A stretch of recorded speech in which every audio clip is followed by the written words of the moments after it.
The Breaking Point ambassador Sarah Chen had always believed in the power of words. Standing in the crystalline halls of the Corinthian conclave, she clutched her diplomatic tablet and reminded herself that today's mediation could prevent a war that might consume 3 star systems. The dispute between the insectoid Vexi and the aquatic Delphinians over mining rights in the Proxima Nebula had escalated beyond reason. But Sarah had built her career on impossible negotiations. "Honored counselors," she began, her voice carrying across the vast chamber where thousands of alien delegates observed from floating platforms. "I propose we examine this conflict through the lens of mutual benefit rather than territorial dominance." The lead Corinthian, a towering being with 4 arms and skin that shifted colors with emotion, raised one appendage dismissively. "Ambassador Chen, you speak of concepts foreign to the natural order. Territory is claimed through strength, not compromise." Sarah had expected this response. The Carathians were proud, ancient, and viewed younger species especially naive children playing at diplomacy. But she had come prepared with historical precedents, economic projections, and a framework that would allow both parties to benefit from the nebula's resources. "If I may present the data," Sarah said, activating her holographic display. "Joint mining operations have proven 300% more profitable than contested ones. The Altarian-human partnership in the Kepler belt generated enough wealth to terraform 2 worlds." Murmurs rippled through the assembly. Some delegates leaned forward with interest, but the Corinthian council remained unmoved. Worse, their skin had shifted to deep crimson color. Sarah's briefings had warned meant extreme displeasure. "Enough," thundered the Council Prime, his voice resonating through the chamber's acoustic amplifiers. "Human, you commit the gravest sin possible in these halls: cultural contamination. You seek to impose your primitive notions of cooperation upon species that have evolved beyond such weakness." Sarah's heart sank. Cultural contamination was a nebulous charge, often levied when aliens wanted to dismiss human perspectives without debate. "Honored Prime, I merely suggest that silence." The Prime's roar was deafening. "You have poisoned this sacred mediation with your species' corrupt philosophy. The penalty for such contamination is clear." The chamber fell silent. Sarah felt the weight of thousands of alien eyes upon her. She knew the Corinthian legal code: cultural contamination carried severe penalties. But surely they wouldn't. "Sarah Chen of Earth, you are sentenced to neural disintegration. The process will be broadcast across the galaxy as a warning to any who would corrupt our ancient ways with foreign ideology." The words hit her like a physical blow. Neural disintegration was the most agonizing death imaginably. Process that systematically destroyed brain tissue while keeping the victim conscious until the final moment. It was a punishment reserved for the worst criminals, not diplomats. "I invoke diplomatic immunity," Sarah said, her voice steady despite the terror clawing at her chest. "I am here under the protection of intergalactic law." "Your immunity is void," the Prime declared. "You are no longer a diplomat, you are a cultural terrorist." Security drones descended from the ceiling, their energy restraints wrapping around Sarah's limbs. As they dragged her toward the execution platform, she saw the faces of the alien delegates. Some looked shocked, others disturbed, but far too many seemed eager for the spectacle to come. The execution chamber was a sphere of polished black metal, surrounded by viewing galleries that filled rapidly with alien spectators. They came to watch her die like it was entertainment. Sarah was strapped to a chair in the center, neural inhibitor nodes attached to her skull. "Any final words, Contaminator?" the Prime asked, Sarah looked directly into the broadcast camera. She knew this signal would reach Earth, would reach her. Daughter Emma, studying at New Cambridge, would reach everyone she loved. But she also knew something else. This wasn't just being broadcast to Earth. Every human colony, every Earthship, every outpost would see this. "My name is Sarah Chen," she said, her voice carrying to billions across the galaxy. "I am a daughter of Earth. I came here in peace, seeking to prevent war. And I am being murdered for suggesting that different species can work together. Emma, if you're watching this, remember who your mother was. Remember what they did to me. And remember that Earth never forgets." The neural disintegrator activated. Sarah's scream echoed through the chamber as her brain tissue began to burn away, synapse by synapse.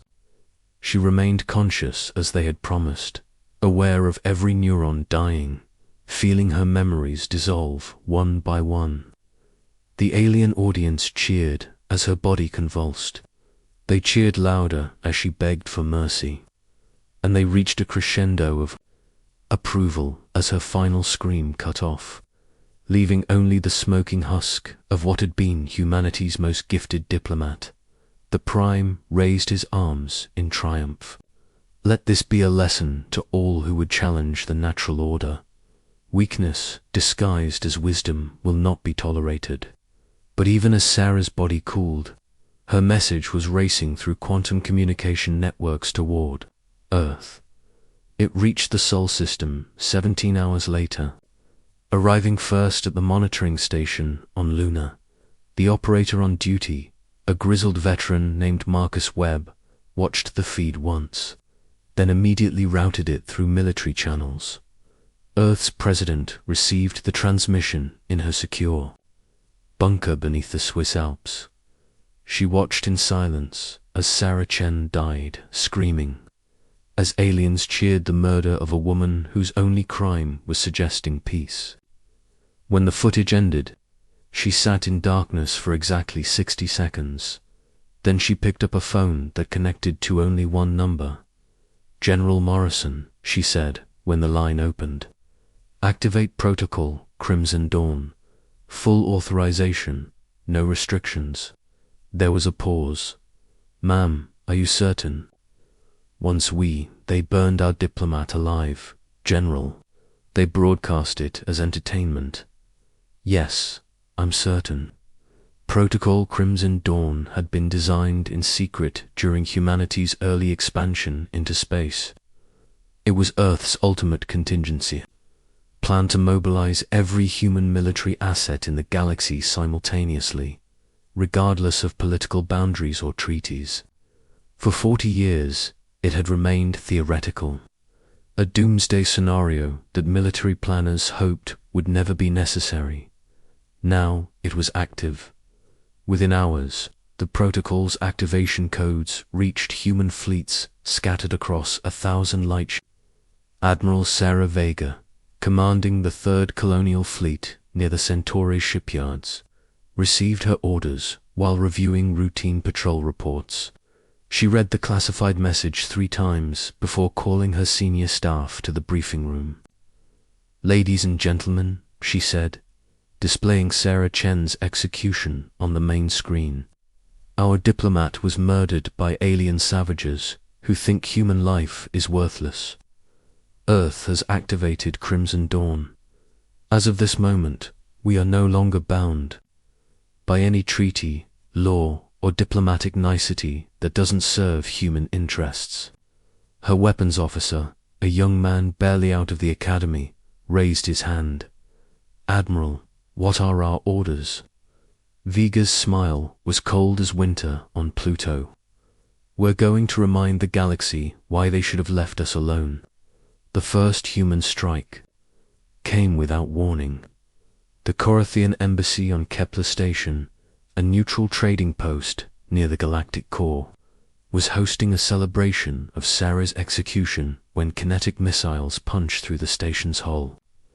The embassy section decompressed in seconds. sending Corythian diplomats spinning into vacuum where they died as screaming, frozen corpses. Similar attacks erupted across the galaxy. Corythian trade vessels found themselves targeted by cloaked human ships that appeared from nowhere, delivered devastating broadsides, then vanished before reinforcements could arrive. Alien species that had cheered Sarah's death discovered their colonies under assault by human marines who showed no mercy and took no prisoners. But the message that truly terrified the galaxy came not through military channels, but broadcast, on every frequency, in every language, to every world with communication capability. The transmission opened with Sarah Chen's execution. Play asterisk. The transmission opened with Sarah Chen's execution, played in full.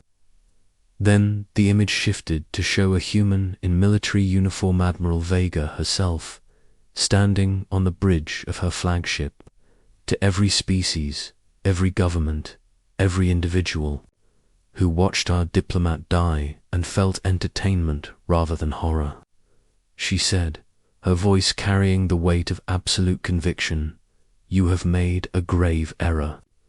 You believed humanity was weak because we sought peace. You believed we were naive because we offered cooperation. You believed we were harmless because we followed your rules." She paused, letting the silence build tension across countless worlds. "You were wrong. We followed your rules because we chose to, not because we had to. We sought peace because we preferred it, not because we couldn't wage war. And now that you've shown us what you truly are, what you really think of us, we're going to show you what we really are." The image shifted to show human fleets massing near the Sol system, hundreds of warships emerging from hidden bases, their hulls bearing the scars of previous conflicts, but bristling with weapons that most aliens had never imagined. "We are humanity," Vega continued. "We remember every kindness, every betrayal, every slight. We remember our friends, and we remember our enemies. Sarah Chen came to you in peace, and you killed her for sport. Now you'll discover what happens when humanity stops pretending to be civilized." The transmission ended with a simple message. In every known language, remember her name. Asterisk, the reckoning. The emergency session of the Galactic Coalition convened on the neutral world of Axis Prime, deep within the heavily fortified core worlds.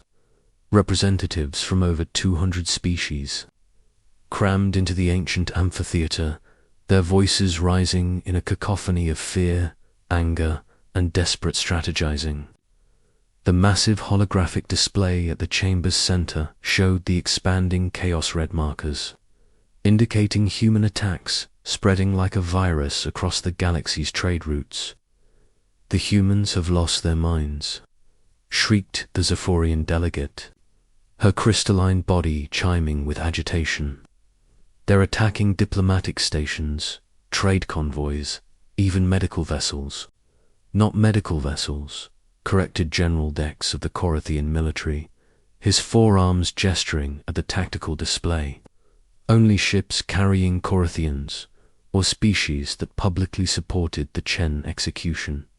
They're being surgical in their targeting." This distinction provided no comfort to the assembled delegates. If anything, it made the human response more terrifying. Random violence could be dismissed as barbaric rage, but calculated vengeance suggested a level of strategic thinking that most species had never credited to humanity, the Coalition's supreme commander. An ancient ethereal named Zixai, whose consciousness existed as pure energy within a crystalline shell, materialized at the chamber's center. The human military response has been unprecedented in its scope and coordination. Our intelligence suggests they've been secretly building fleets and weapon systems for decades, hidden from our monitoring. The revelation sent shocked murmurs through the assembly. For over a century, humanity had appeared to be a minor spacefaring civilization, dependent on alien technology and grateful for inclusion in galactic society. The idea that they had been concealing true military capabilities was almost incomprehensible. How many ships do they have? Asked the Delphinian representative, her aquatic suit rippling with nervous energy. Unknown, Zixai admitted. Our estimates are clearly worthless. What we can confirm is that they've deployed forces we never knew existed, using weapons technology that rivals or exceeds our own. As if summoned by those words, the chamber's communication systems crackled to life.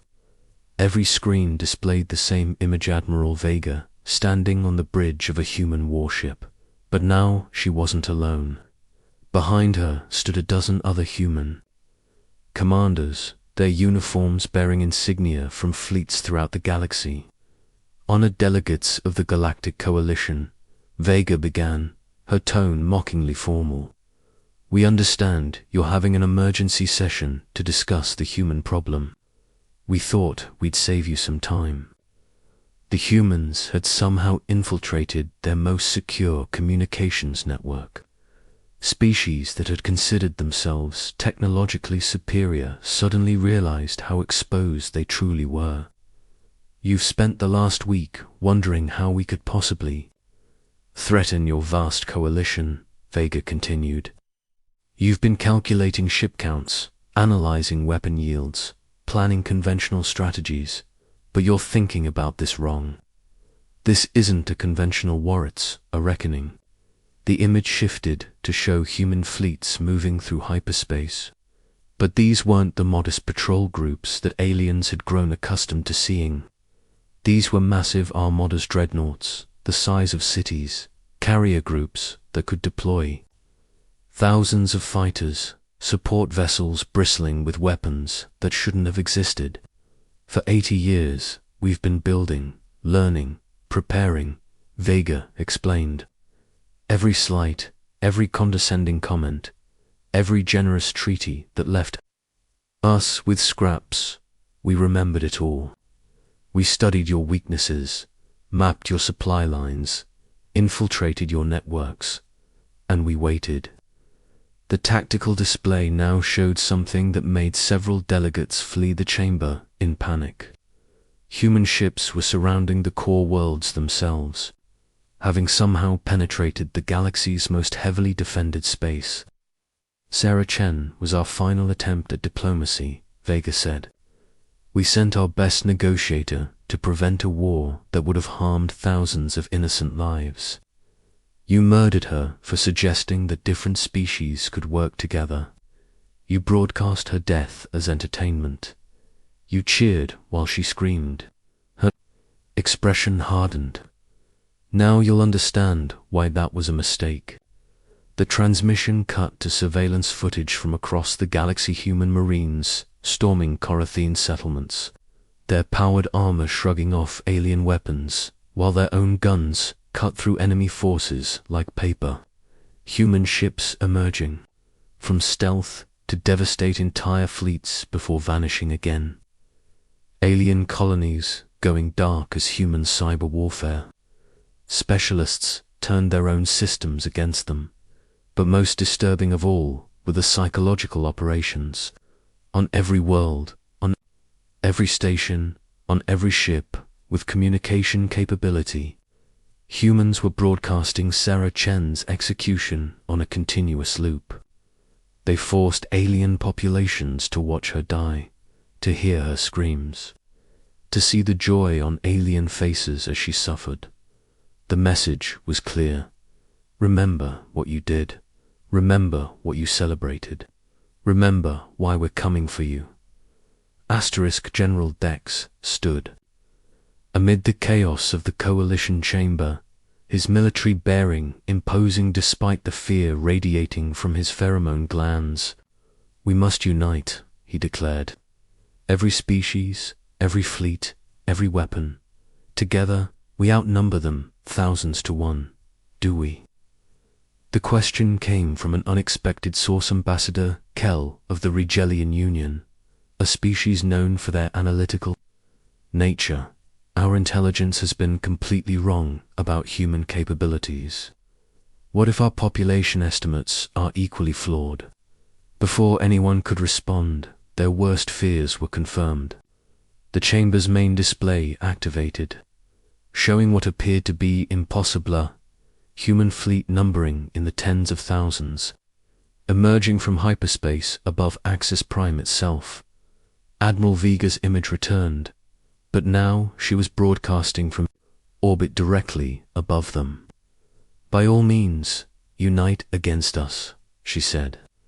"Gather your fleets, plan your strategies, prepare your defenses. While you're doing that, we'll be visiting your homeworlds." The transmission shifted to show live footage.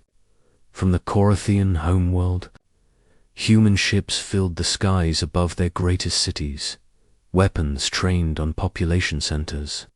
But they weren't firing, not yet. "The species responsible for Sarah Chen's murder have 24 hours to surrender unconditionally," Vega announced. Every government official who voted for her execution, every military officer who participated, every citizen who cheered, they will face human justice. The rest of your people will be relocated to designated worlds under human supervision. The implications were staggering. Humanity wasn't just seeking revenge, they were demanding the complete subjugation of the Corothian species. "As for the rest of you," Vega continued, her gaze seeming to pierce through the screen into the souls of every watching delegate, "you have a choice. Continue to treat humanity as inferior, continue to dismiss our perspectives, continue to view us as expendable and share the Carathians' fate, or acknowledge what should have been obvious from the beginning, that humans are not your subjects, your entertainment, or your inferior neighbors. We are your equals at minimum, and as of today, we're rapidly becoming much more." The coalition chamber erupted in panic. Some delegates demanded immediate mobilization of their fleets. Others called for negotiations. A few had the wisdom to recognize that they were witnessing the emergence of a new galactic superpower. Zixai raised his energy form above the chaos, his voice cutting through the noise. "What are your terms?" he asked. Asterisk. Vega's smile was cold as the void between stars. Simple. Humanity will be granted permanent seats on all galactic governing bodies, with veto power over any decision affecting human interests. Human colonies will be granted full sovereignty, with no outside interference. Any species that harms a human will face the full might of our military response. And most importantly, there will be a memorial to Sarah Chen in the center of this chamber, so that every delegate who enters will remember what happens when you mistake our desire for peace as a sign of weakness. "And if we refuse?" Zig asked, though he already knew the answer. "Then you'll discover what happens when humanity stops holding back," Vega replied. "We spent centuries learning to be civilized because we thought you were civilized too. But you're not your predators, wearing the mask of enlightenment. Well, congratulations. You've awakened something that makes your worst nightmares look like pleasant dreams." The transmission ended, leaving the coalition delegates in stunned silence. Outside, they could hear the rumble of human ships in their atmosphere, a sound that would haunt their dreams for generations to come. 3 hours later, the Corothian government surrendered unconditionally. Within a week, every major species in the galaxy had accepted humanity's terms.